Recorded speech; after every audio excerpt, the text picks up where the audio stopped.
Kristen, myself, and Rebecca and others were in Gallup, and we had 2 sessions with applicants. Some of them were seeking to obtain consideration for funding for planning money, others for design and/or construction. And then we had an information gathering exercise where each of the applicants responded in connection with the eligibility of the entity, in connection with the viability of the project, in connection with the need of the project, in connection with the fundability of the project, in connection with a number of jobs that may be created both through the process of completing the project, short-term employment, and secondly, long-term employment once the project is completed.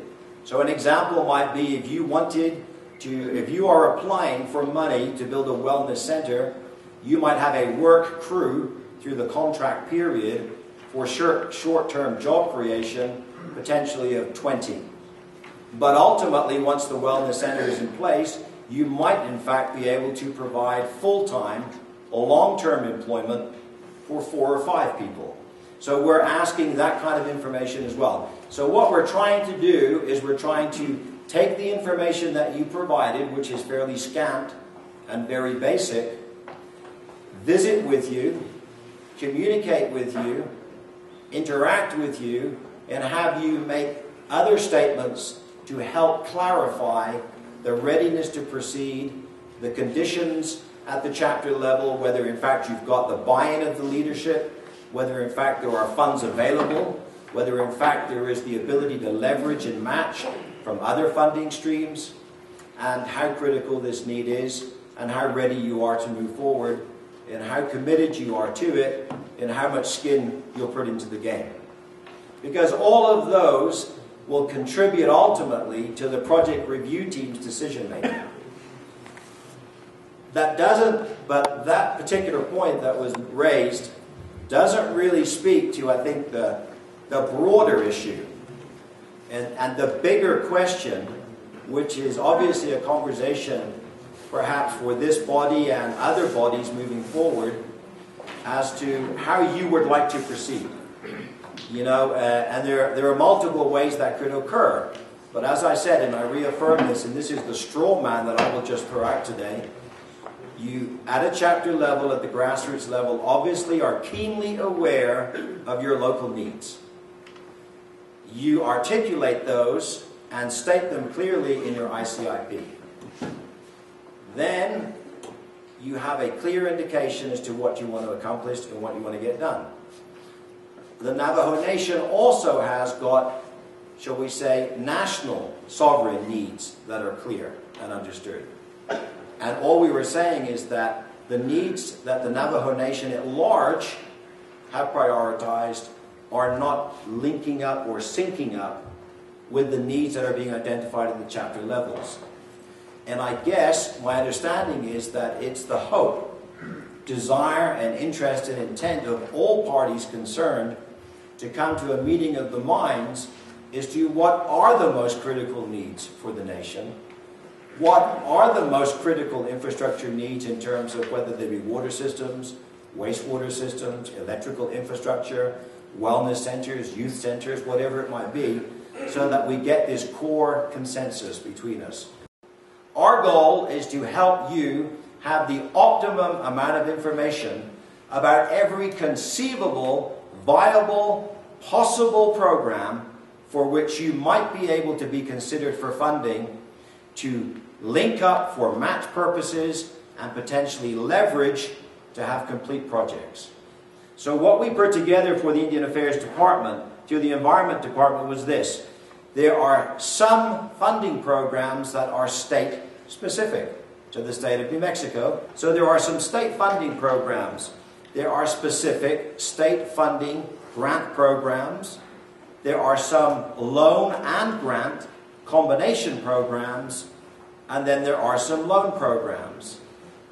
The next section looks at federal funding that is administered by the state. So it's not direct funding from the federal government to the tribes, but these are funding programs that are administered by the state of New Mexico. Again, there are grant programs, There are no grant loan combination programs, but there are loan programs. And then there are federal programs, and they are all grant programs.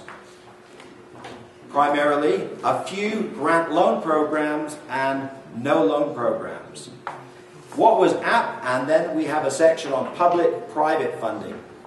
What was absolutely astounding to me in that meeting, and it was really a call to action, and it really was timely that we put this material together, that so many of the people who had come to an infrastructure finance conference, who one would have imagined had interest in financing infrastructure, knew nothing about most of these funding streams. They didn't know they existed, and they sure as heck didn't know how to go about trying to get money from that program. And so it was very enlightening, and Secretary Allison has gone at great pains to, in my mind, emphasize two key things. All the funding cycles are unique. They all have got programmatic criteria which are different. Their scope is slightly different. And that requires us to be able to plan ahead better. Secretary Allison wants us to plan ahead better, to be more diligent as we plan, and to organize our planning and time our planning so that it lines up with these funding streams. Secondly, he wants you to be aware of the multiple funding streams that do exist, for which you are all qualified to seek and obtain consideration for. And then thirdly, once you know about it, plan and organize your lives to better be prepared to be considered for it, that when you get it, you can execute it in the performance periods that are mapped out in a timely fashion and provide the infrastructure that's so critical and so essential moving forward in the Navajo Nation. The bottom line is there is money, and there's a lot of money.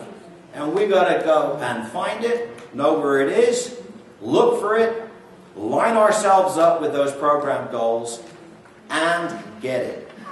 That's the bottom line. I'm absolutely amazed. I mean, I've never seen anything like this as I was putting this together, because we compiled it. There are something like 20 federal grant programs that you have every right to access the funding for. There's no match required. It's just straight money. It's not loan money. And I can go through this list, and I don't even want to embarrass any of us here today by going through the list and us not knowing what's on that list. Believe me, there's money in this country, and believe me, there are programs that have been implemented to provide for needs. We need to know what they are. We need to understand them, to navigate them, to line them up. And this 13.2 million, whether it grows to 16 million or whatever it is, we can use it to match and leverage, to mix and match, to optimize the outcomes and ultimately fund what Secretary Allison wants, is all of you for every project. That's the bottom line here, to meet all of the needs. You know, many years ago I had a boss who asked me a question. He said, "Have you ever gone lobster fishing?" And I said, "No." He said, "Do you know how you go lobster fishing?" And I said, "No." Is there anybody here who's been lobster fishing? All right, good. Because he may have told me the truth, he may not have, okay? Okay, but he said to me, when you go lobster fishing, you look for a lobster's whisker. Because when you find a whisker in the rocks, you're sure of one thing. There's a lobster at the other end of the whisker. All right? And he said to me, so now go out there and find the lobster's whisker. These are the lobster's whiskers, okay? They are information sound bites.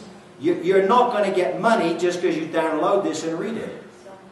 This is going to now give you basic fundamental information and confidence moving forward to at least know that there is money and there are programs and there are possibilities. All is not lost.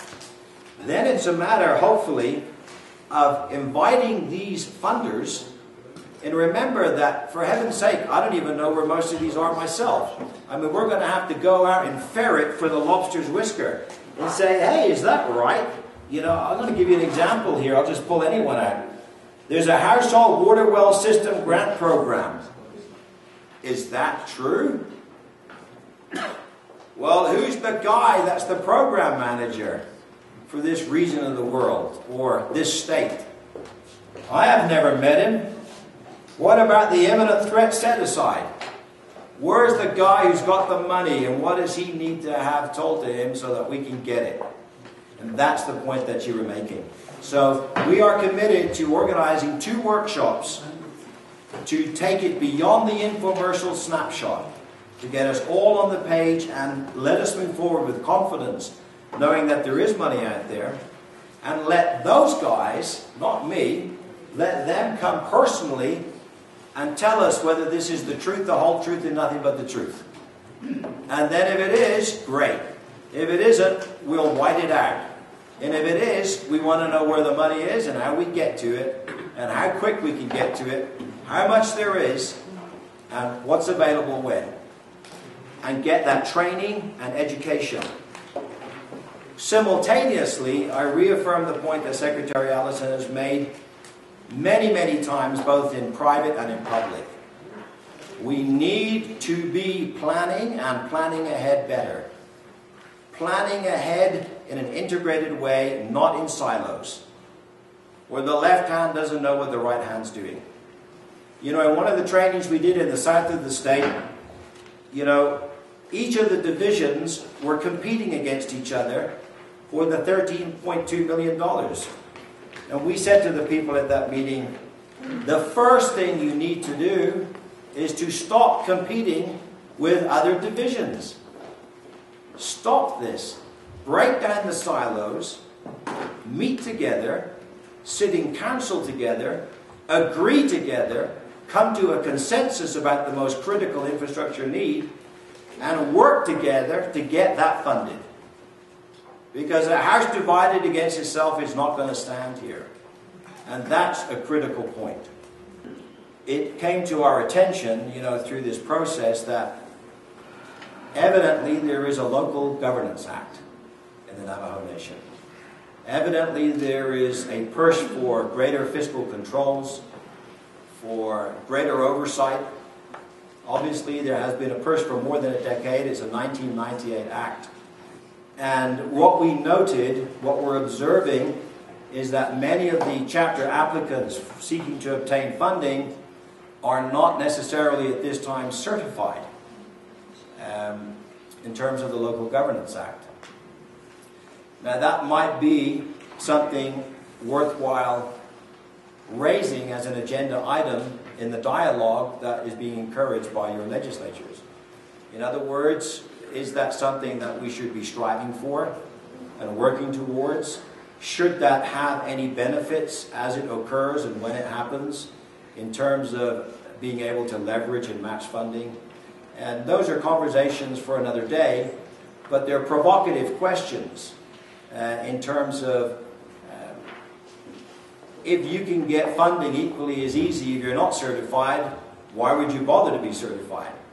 And each of those chapters, as entities, are required to submit an infrastructure capital improvement plan and to revisit that on an annual basis to prioritize their infrastructure needs.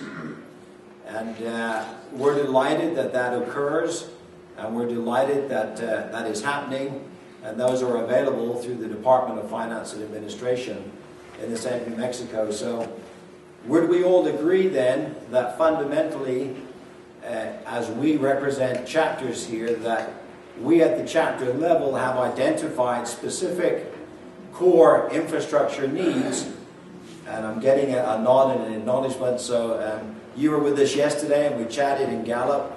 So am I characterizing it correctly to say that you at the grassroots level, at the chapter level, have a clear understanding of your needs from your perspective?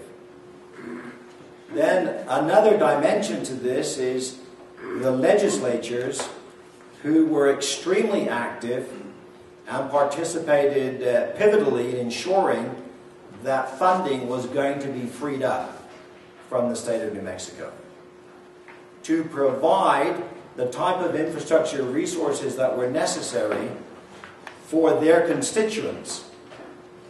And I think that's the spirit and the intent of the comments that Secretary Allison made, that the diligent efforts of legislatures to secure a permanent funding stream was primarily for the purpose of meeting the needs of the constituents of the chapters. Then we have the Navajo Nation process, where the Navajo Nation has a prioritization process, which I think Arvin articulated very clearly and very straightforwardly. What we did note, and Rebecca will correct me if I'm wrong because I didn't come prepared necessarily to speak to this today, of the projects that we received from the Navajo Nation, meaning the chapters, the divisions and agencies in the nation at large, what we found was something that was odd, to say the least, and something that we felt needed to be addressed moving forward. And of the number of projects, was it one? Okay, so let me give you exactly what happened. So if we have 50 projects submitted from 54 chapters, some for planning, some for design, some for design and construction, and others for construction. This is the view of the world from the chapter level. Yet only one of those projects out of the entire 50 that you submitted through the tribal infrastructure process exists on the Navajo Nation's priority list,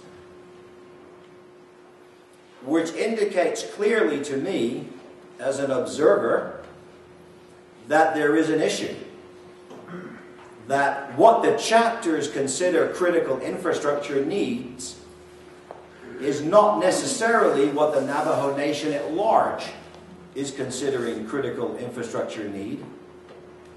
Or if they do, it is not appearing on the priority list. And I think that that is a core concern because it speaks to many things. Some of them are perhaps political in nature, others are maybe structural in nature.